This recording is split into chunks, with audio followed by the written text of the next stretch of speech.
임플란트를 평생 쓴다고 생각하시는 분들이 생각보다 많아요. 저는 무조건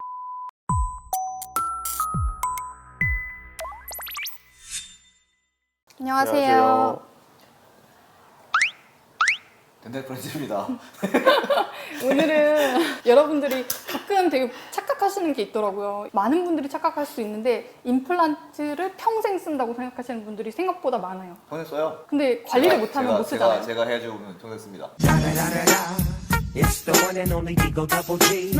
평생 쓰는 경우도 많지만 네. 관리가 안 되시는 분들은 평생 못 쓰는데 이제 쇠로 박았는데 그게 왜 탈이 나냐 이렇게 생각하시는 분들이 좀 있단 말이에요. 근데 이 티타늄이란 재료를 뼈 안에 넣었지만 이게 사실 잡고 있는 주직은 그 잇몸이잖아요. 이전에 치아가 겪었던 치주 질환을 그대로 겪을 수도 있거든요. 임플란트 주위염이라고 하는데 이거에 대해서 오늘 좀 알아볼까 해요. 그래서 사진을 보시면서 임플란트 주위염의 진행이나 치료에 대해서 같이 좀 보시고 임플란트 사실 관리를 안 가시는 분들이 좀 있어요. 임플란트를 하긴 하셨는데 잘 씹어먹고 불편함 없으니까 그냥 관리를 안 가시고 또는 다니던 치과가 없어지신 분들도 있고 아니면은 임플란트를 하시는데 조금 저렴하다 그래서 서울로 막 버스를 타고 가서 거주지가 먼 경우. 네, 거주지가 먼데도 가서 하시고 오는 경우도 있더라고요. 관리하러 가기가 조금 번거로우시고 잘 안 가시게 되시죠. 근데 관리를 꼭 하셔야 됩니다. 이걸 가까운 보시고. 데서라도 하시면 되니까. 그래서 오늘은 이제 사진을 보면서 같이 설명을 드릴게요. 이제 첫 번째 사진부터 같이 보실게요. 이거는 페리 임플란트 무코사이트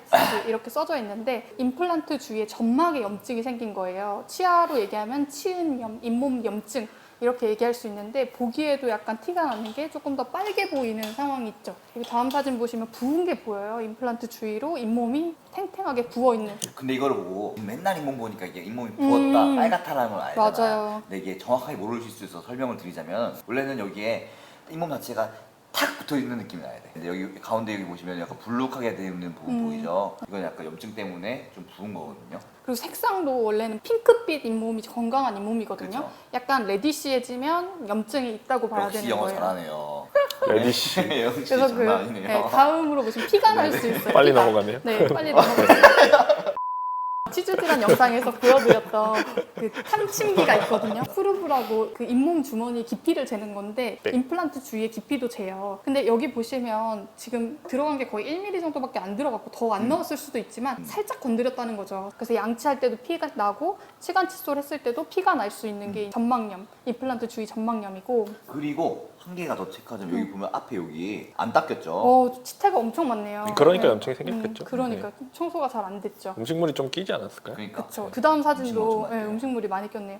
근데 이제 이번에는 조금 더 진행이 돼서 깊이가 조금 더 들어갔죠. 그래서 아까 말한 이 치아 임플란트 옆에 잇몸 주머니가 조금 더 깊어져서 아까 재는 자가 더 깊게 들어갔고 지금 나머지는 다 자연치하고 지금 검사하고 있는 듯한 이 치아들이 다 임플란트. 그렇죠. 예, 아마 모르실 이제 것 같아서. 어금니 앞으로는 음식이 조금 껴있고 그 다음은 이제 심을 때부터 그랬을 수도 있지만 약간 노출돼서 임플란트가 비쳐 보이는 경우도 가끔 있거든요. 그래서 그걸 보여드리려고 가져온 사진이고 그 다음은 노출된 임플란트 주위로 치석이 엄청 많이 붙어 있는 사진이에요. 그래서 이렇게 밖으로 봤을 때 치석이 많다면 안쪽에도 치석이 네. 좀 많이 붙어 있는 우리 게 그런 아니니까. 거고 그 다음은 잇몸 주머니에 염증이 많이 차서 고름이 생길 수가 있어요. 그래서 이제 다른 거는 이제 잇몸이 좀 볼록한 부분이 보이는 거를 이제 화살표가 가리키고 있는 데가 이제 앱세스, 농양이 있는 부위고 찔러서 이제 깊이를 잴 수도 있고 그리고 엑스레이 사진으로도 뼈가 녹은 걸 확인할 수가 있는데 화살표, 빨간색 화살표 있는 부분이 치석 덩어리가 임플란트 사이에 이제 껴서 있는 부분이에요. 사실 지금 이 임플란트는 두 개가 붙어 있는 임플란트거든요. 그래가지고 청소가 조금 어렵고 엄청 어렵죠.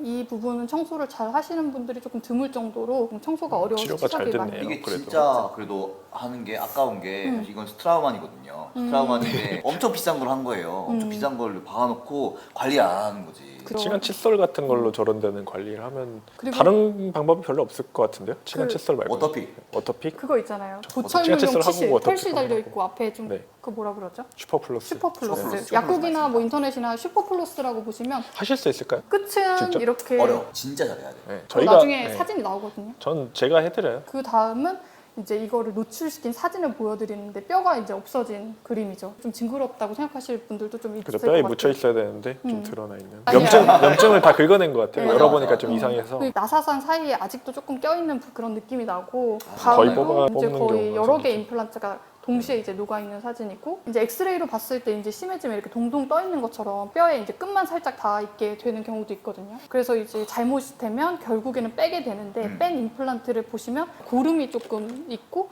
그다음에 끝쪽에도 이제 염증 조직이 많이 붙어 있는 모습 볼 수 있어요. 엑스레이도 보면 거의 뼈가 없어요. 그래서 이제 치료를 어떻게 하느냐 보면 저희 영상 다른 영상에서 치주 치료 보여드렸듯이 그 큐렛이라고 그 염증 긁어내고 치석 떼는 치료를 하거든요. 근데 좀 재료가 조금 달라요. 그래서 쇠로 된 재료는 아니고 이제 긁어내죠. 임플란트 이렇게. 표면을 좀 손상시키지 않는 그렇죠. 티타늄을 재료들로. 손상을 네. 덜 시키려고. 그래서 여러 가지 재료가 있는데 이제 솔 같은 걸로 하는 것도 있고 임플란트 청소 도구는 지금도 계속 나오고 있어요. 새로. 그래서 이거는 이제 티타늄 소재로 된 큐렛이고 그 다음은 이제 물이랑 이렇게 쏘면서 압력으로 같이 좀 제거를 하는. 스케일러 같은 거네요. 네, 그렇죠.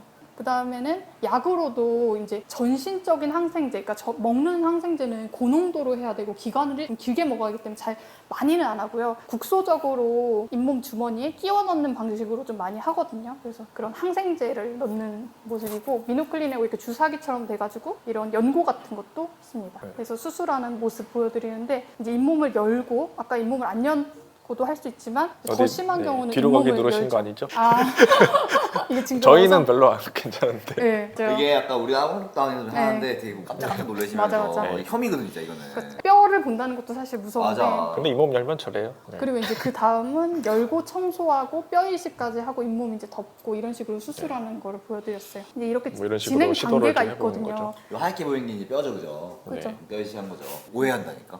음. 구덕이 생겼다고. 아니 그렇게 생각하실 수 그렇게 있을 것 생각할 같아요. 수 있을 것 같아. 임플란트 주변에 점막의 염증은 사실은 80% 정도 있다고 하고 그리고 임플란트 주위 뼈가 소실되기 시작하는 거는 뭐 10%에서 40% 이상도 이제 연구마다 다르긴 한데 굉장히 이제 걸려 있는 사람이 높은 거죠. 치주 질환이 많이 걸려 있는 것처럼 임플란트 주위에도 똑같이 염증이 생길 가능성이 있는데 치주 질환은 증상이 아주 없다가도 진행이 많이 되면 이가 욱신욱신하다던가 뭐 간질간질하다는 증상으로 오시는데 임플란트는 그런 증상이 거의 적거든요. 그래서 흔들리지도 체크를 않죠, 오셔야 웬만한 돼요. 경우에. 그쵸. 끄트머리만 나사가 박혀 있어도 음. 완전히 고정된 거니까 웬만해서는 안 흔들리는데 진짜 흔들리면 무조건 뽑아야 되는 거예요. 그래서 임플란트 치료도 단계가 있으니까 처음에 이제 관리 오시면서 진행이 된다고 할 때 이제 잇몸 열지 않고 치료하는 범위에서 잘 관리가 되면 사실은 좋아지는 경우가 더 많거든요. 어떻게 관리해야 되는지 좀 더 설명해 주시죠, 그럼. 네, 저희가 말씀드렸던 첨단 칫솔 쓰시면 좋고 그 치간 칫솔로 사이사이 하시고 그 다음에 치실인데 슈퍼플러스라고 치아 사이를 찔러 넣을 수 있어요. 그래서 통과시켜가지고 이렇게 털실로 이렇게 닦아주면 임플란트 주위도 잘 닦을 수 있거든요. 조금 고수의 영역인데 그렇죠. 한번 혹시 해보시고 되시면은 뭐 진짜 사실은 좋죠. 청소는 잘 돼요. 최고예요, 최고. 진짜 최고예요. 진짜 잘 닦아요. 수세미질하는 거니까 맞아요. 스펀지로. 치실인데 되게 두꺼운 사실 치실이어가지고 미쌤이 설명 너무너무 잘해주셨는데 그거는 연습을 잘하고 일반적인 음. 관리 방법 좀 그런 더. 거거든요. 네. 저는 무조건 워터픽. 워터픽도 너무 워터픽. 좋죠. 무조건 워터픽이고 일단 워터픽인데 혼자 집에서 이게 오해할 수 있는 게 닦는 대용으로 워터픽 쓰시는 분 정말 많아요. 안 돼. 치태가 쌓이기 전에 음식물이 쌓이잖아요. 음식물 쌓이고 그게 나중에 녹아서 치태로 점점 바뀌는데 그 시간이 되기 전에 음식물을 빨리 제거해 주는 게 워터픽이기 때문에 그런 식으로 워터픽 쓰고 정기적으로 검사를 받고 치과 와서 네. 그렇게 하시면 난 퍼펙트하다 생각해. 똑같이 다 닦아주신 다음에 워터픽을 해야 되는데 그렇지. 여기는 워터픽을 관리하고 자연 치아는 칫솔질로 닦는다 이런 개념을 갖고 계신 분들 아니 그럼 안 돼요. 그래서 제가 보면은 사실 할 때 한번 좀 갖고 오라고 그래. 갖고 와서 한번 써보라고 하거든요. 오히려 이제 임상적으로 보면 임플란트가 더 잇몸 치주 질환에 더 취약하다고 그렇죠. 보거든요. 그렇죠. 이미 그런 경험을 겪어서 임플란트 하게 된 분들도 많고 두 번째로 이제 방어막이 없어요. 생물학적 폭경 이게 없어요. 언젠가 한번 제가 말씀드릴게요. 오덕이야 오덕. 임플란트는 생물학적 폭경이라고 하는 어떤 최소한의 방어 기전이 없습니다. 그래서 잘 닦아주셔야 돼요. 자연치아랑 똑같이 닦으시되 음식물이 더 잘 끼는 경향이 있기 때문에 그럴 때 이제 워터픽 같은 아니면 치간 칫솔도 정말 좋은 것 같아요. 썩는 거랑 다른 얘기고 썩지는 않습니다. 썩는 거랑 잇몸 관리랑 구별해서 임플란트는 이제 썩진 않지만 잇몸 병에 좀 더 집중해서 관리를 해주시는 게 좋겠습니다. 네, 감사합니다. 감사합니다. 네. 감사합니다.